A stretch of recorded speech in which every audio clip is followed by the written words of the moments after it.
Hi, this is Tasha with Latitudes Gallery, and today is the very last day of Makeover May.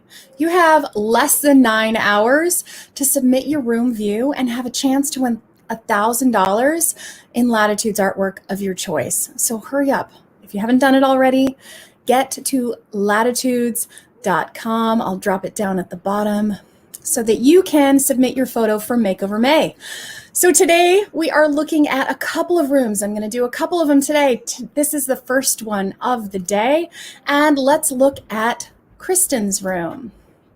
All right, so Kristen submitted this beautiful living space, and the thing is that she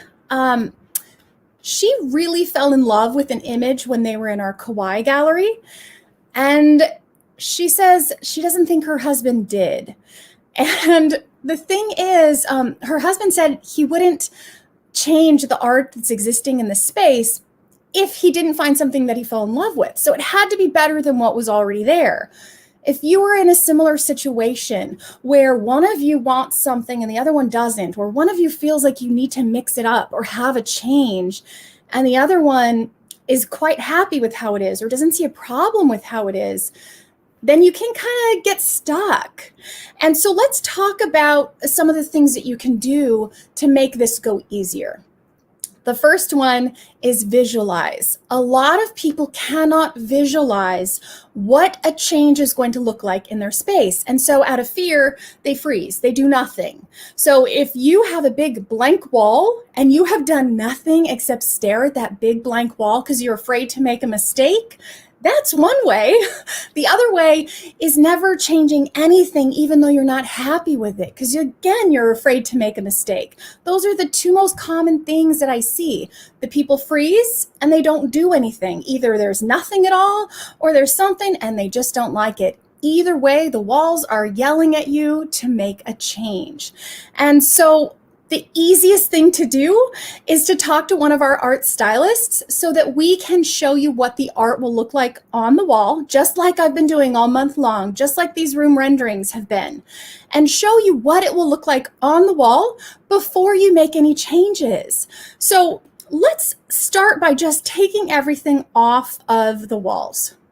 So now that we have a blank slate and we're no longer looking at what was, we can look at the possibilities.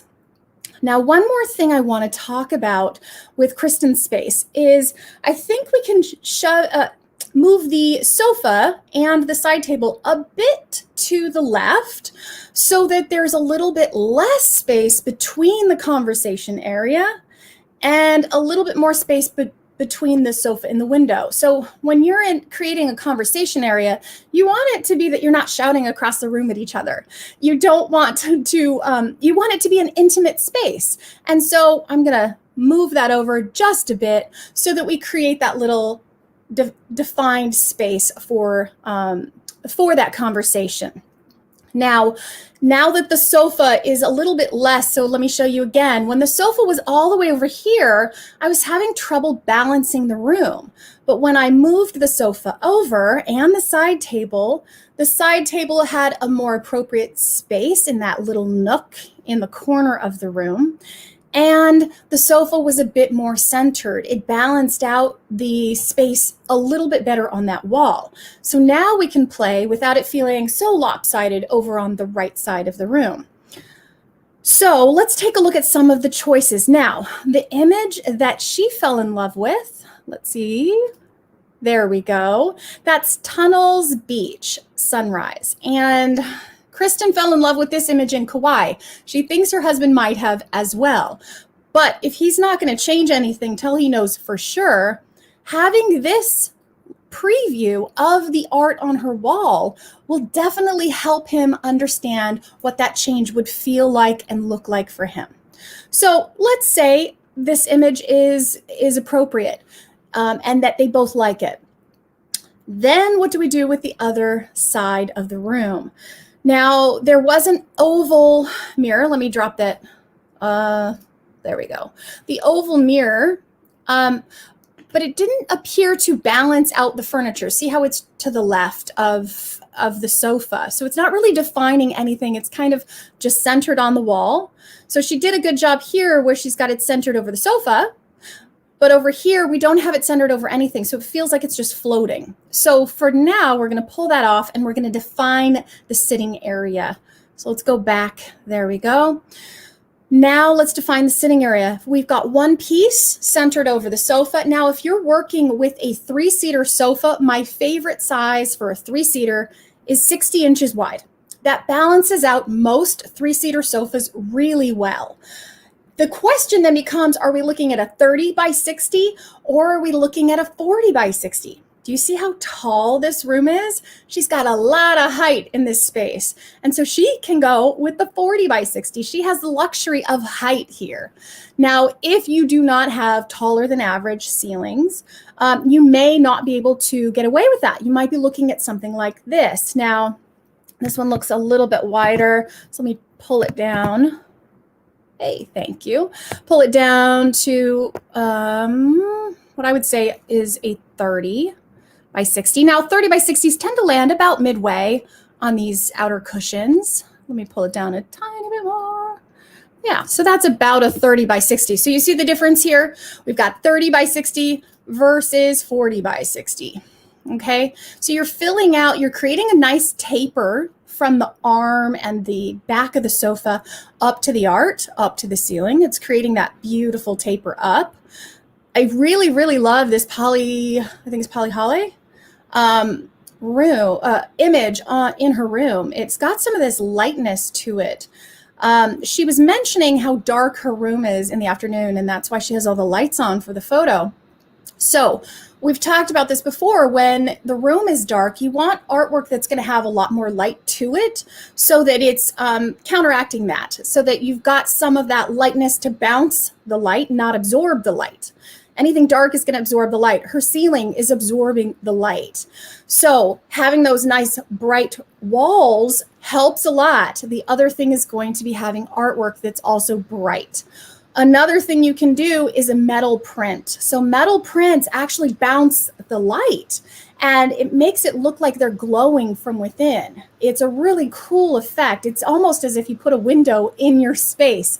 So anytime you need to create a window, especially in like a basement or an office that has absolutely no windows, or say over the sink, if you're sitting and you're constantly washing dishes staring at a blank wall, over the sink is also a great place to just add a window, and you can add that window with a metal print. Metal prints are also safe in a bathroom, safe in a kitchen. They're kind of this magical thing. So for her space, that is one thing that I would recommend, doing a traditionally framed metal print. Now, the traditional frame is going to tie it into her traditional style a lot better than a frameless, which is what this looks like right now. A frameless style is going to feel a little bit more modern than what I'm seeing in her space. So a traditional, possibly a burl wood, or maybe even, looks like she's got some bamboo and rattan, some caning on that chair back. So it looks as though this styling, this sort of palm island look, would tie in fairly well with something that's got a bit of detail and a bit of texture around the image. So that's a little bit later on. Let's work on the image a little bit more right now. So Polly Holly, I really love in her space. And again, that's the 30 versus the 40. Okay, so the 40, let me make it a little bit bigger. Just make sure I'm in the right size for you guys. Yeah. Okay, so let's say this is the image that she loves, and let's say her husband agrees to that. But then what do we do on the other wall? So now we need to balance this art out. And do you remember when we worked on the great room that we were talking about how you have a story in a space. Your room is like a story. And we're talking about a paragraph. So if this room was a paragraph, the first sentence is this, the focal point of the room. Now, it depends how you walk into the room, what the focal point is. If they walk into their space from over here by this chair, then the fireplace will likely be the focal point because it's the first thing you see. It's the most powerful thing you see. And then it carries over to this wall, and then it'll carry over to this love seat wall. So you want the voices in the space to start with the most powerful, working their way down. You don't want them all shouting at the same time. So if you were to enter the space, and this is how you view it, the way she took this picture, then this is our focal point wall. This is the thing you're seeing first. And so this is going to be the biggest, and the wall over the love seat, again, is going to be the last voice we're seeing. So this paragraph is going to say one thing and then continue that story onto the other wall, but saying something different. Same subject, but a little bit different. We're going a little more in depth. So let's look at, say, a palm detail. So you've got the beach, you've got the island concept, but then we incorporate a palm detail. Or say we incorporate this beautiful coconut tree that's got this yellow, this bright yellow and lime green that mimics the sand, and that amazing gradient color in the water on this image. So I really love the fun of this. I also love that I'm seeing some palm trees in her space, kind of a Tommy Bahama feel. And so I like that ties in with what she's currently doing. And I think I see a little hula girl right here in the back. So I really love that is a continuation of the same theme without being a repeat. If I were to, say, put the Polly Holly and the Tunnels Beach in the room, do you see how it's the same story? We're repeating a sentence, but we're saying it kind of a different way, but it's the same sentence. It's just different lighting. So I wouldn't do that. I wouldn't do the same kind of scene in a room. I would select one far away, one detail, maybe one bird's eye, all different elements of the same space, maybe a wave, something like that. So let's select this image, and let's see if there's any others that I really like. Oh, I really did like this one in her space, because do you see how it matches the ceiling? I like the beams pulling in with the pier lines. So that's really fun, but it feels dark. And so, so I wouldn't select that one because it does feel dark. And again, this one feels dark as well. Excuse me. So we talked about it being, we talked about it being light in the space. And so we're going to want to bring, to bring lightness to the space with the artwork. Let's take a look at some of the other images. Now, this one is really cool because you've got the texture of the water, but you're also getting this really interesting turtle in the corner. So I would say it's a little bit different of a view than just staring at the island from the shore. So I really like this turtle. Let's pull it down and take a look at it.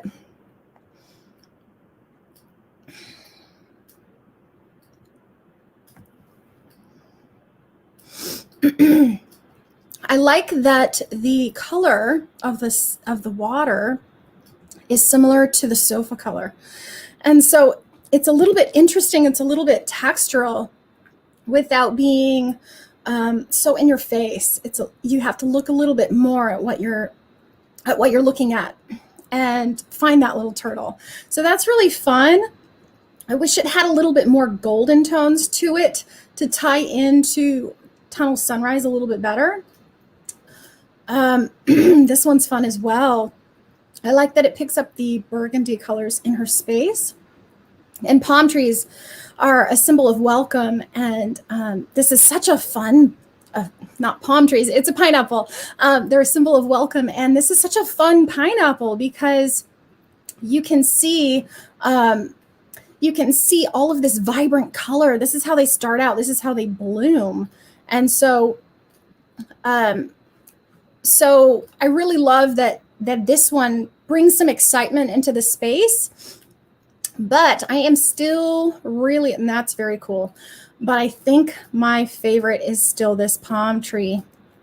And so the way that you can help someone visualize what the art is going to look like in their space and what this change is going to feel like is by reaching out to one of our art stylists so that they can create a room preview just like this, so that you can see exactly what it is going to look like in your space before you make any changes, before you decide anything.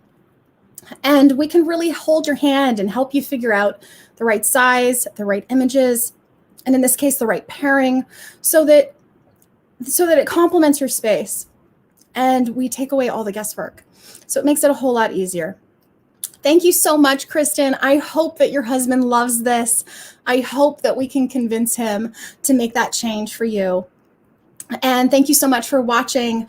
I will see you again soon with another Makeover May live room preview.